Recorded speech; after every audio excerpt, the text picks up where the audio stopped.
Throughout the last few years we've suffered from major storms and with the loss of larch particularly.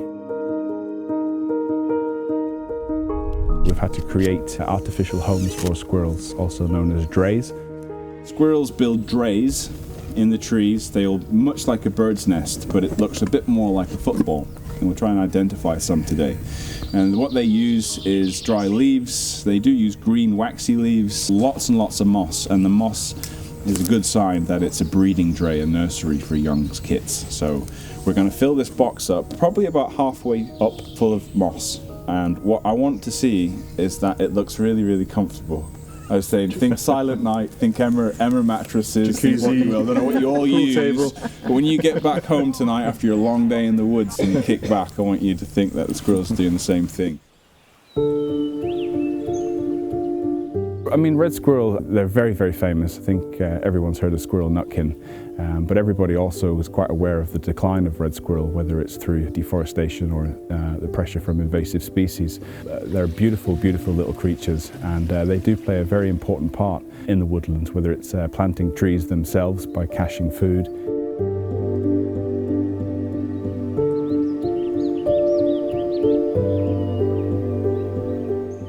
Don't drop it, but you'll be amazed. We're going to pass it round. It's a thermal imager, and anything with a heat signature will come up white or red, basically. So if you're looking at something that's red, especially on a dingy day like today, the chances are is you're looking at something living.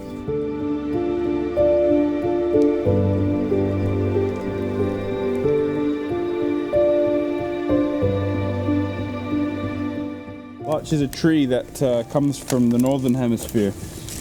And they go hand in hand with red squirrel. And unfortunately, all these trees got diseased in the last few years, and they've all had to be clear felled. And as a result, a lot of red squirrels have been displaced, so they've lost their homes.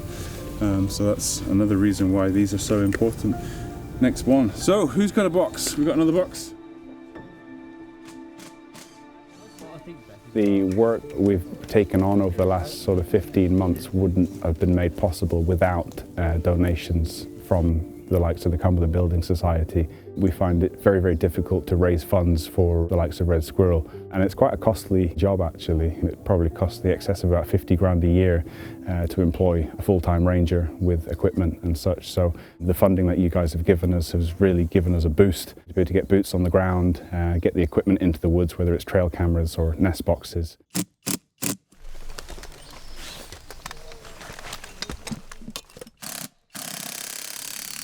Did a good job, well done. Just throw the knife down. Yeah, Josh will catch it. We've had an absolutely fantastic day. What a way to spend a Tuesday out here in the woods. Brilliant to see another aspect to our kind of banking brought to life in our partnership with Cumbria Wildlife Trust. This is the second year that we've been in partnership with them, and it's just fantastic to be able to see for real what we're doing, what's the money that we've donated and being spent on.